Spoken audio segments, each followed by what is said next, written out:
Mahkamah Konstitusi, MK, telah menolak permohonan yang diajukan oleh 5 ibu mengenai frasa barang siapa dalam pasal 330 ayat 1 KUHP 1946. MK menilai pasal tersebut tidak diperlukan pemaknaan baru karena telah memberikan kepastian dan perlindungan hukum terhadap anak dan orang tua kandung pemegang hak asuh.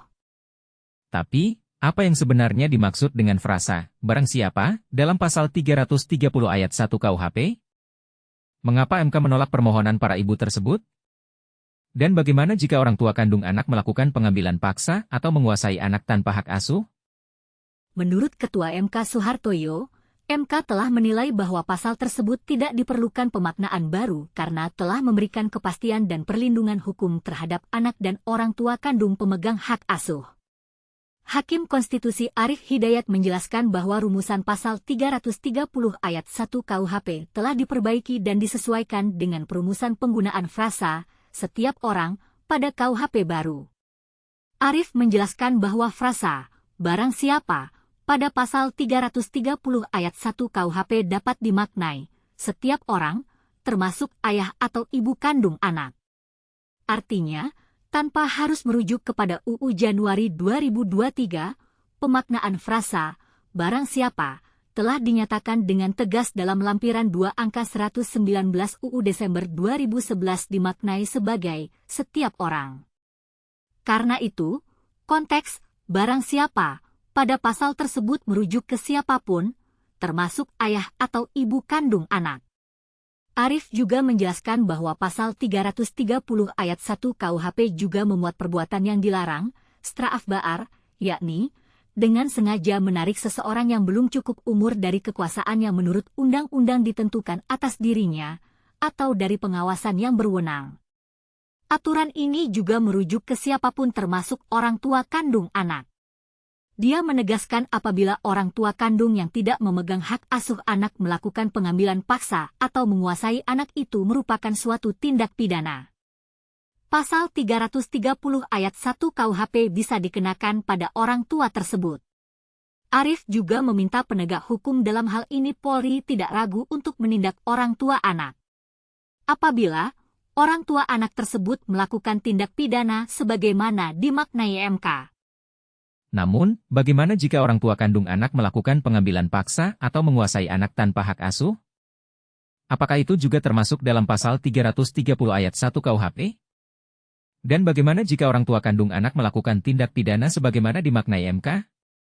Arief menjelaskan bahwa jika orang tua kandung anak melakukan pengambilan paksa atau menguasai anak tanpa hak asuh, maka itu termasuk dalam pasal 330 ayat 1 KUHP. Karena itu, MK menolak permohonan para ibu tersebut karena telah memberikan kepastian dan perlindungan hukum terhadap anak dan orang tua kandung pemegang hak asuh. Tapi, apakah ini berarti orang tua kandung anak tidak dapat melakukan pengambilan paksa atau menguasai anak tanpa hak asuh?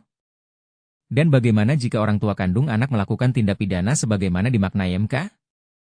Apakah itu juga termasuk dalam pasal 330 ayat 1 KUHP? Arief menjelaskan bahwa jika orang tua kandung anak melakukan pengambilan paksa atau menguasai anak tanpa hak asuh, maka itu termasuk dalam pasal 330 ayat 1 KUHP. Karena itu, MK menolak permohonan para ibu tersebut karena telah memberikan kepastian dan perlindungan hukum terhadap anak dan orang tua kandung pemegang hak asuh. Namun, bagaimana jika orang tua kandung anak melakukan tindak pidana sebagaimana dimaknai MK?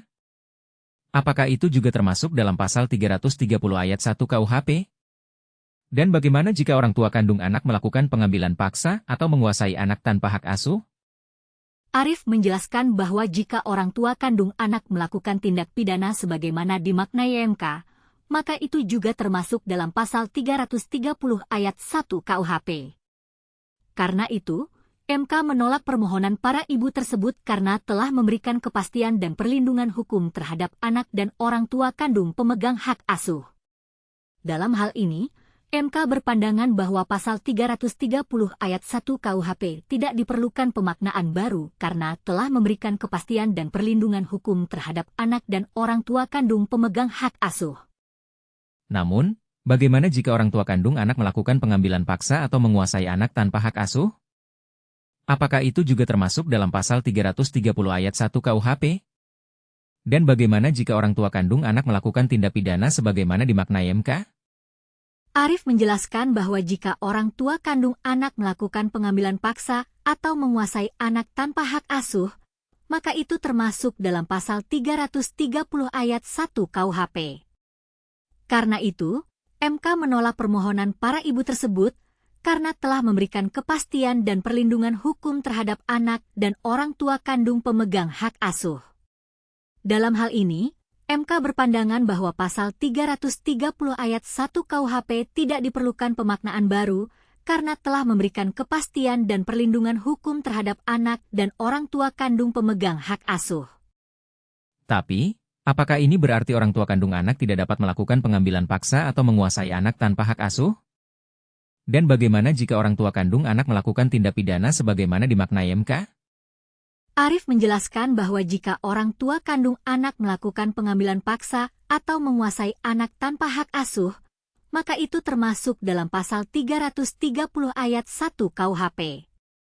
Karena itu, MK menolak permohonan para ibu tersebut karena telah memberikan kepastian dan perlindungan hukum terhadap anak dan orang tua kandung pemegang hak asuh. Namun, bagaimana jika orang tua kandung anak melakukan tindak pidana sebagaimana dimaknai MK? Apakah itu juga termasuk dalam pasal 330 ayat 1 KUHP? Dan bagaimana jika orang tua kandung anak melakukan pengambilan paksa atau menguasai anak tanpa hak asuh?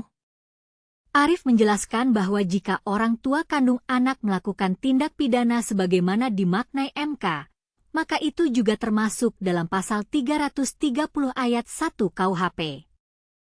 Karena itu, MK menolak permohonan para ibu tersebut karena telah memberikan kepastian dan perlindungan hukum terhadap anak dan orang tua kandung pemegang hak asuh.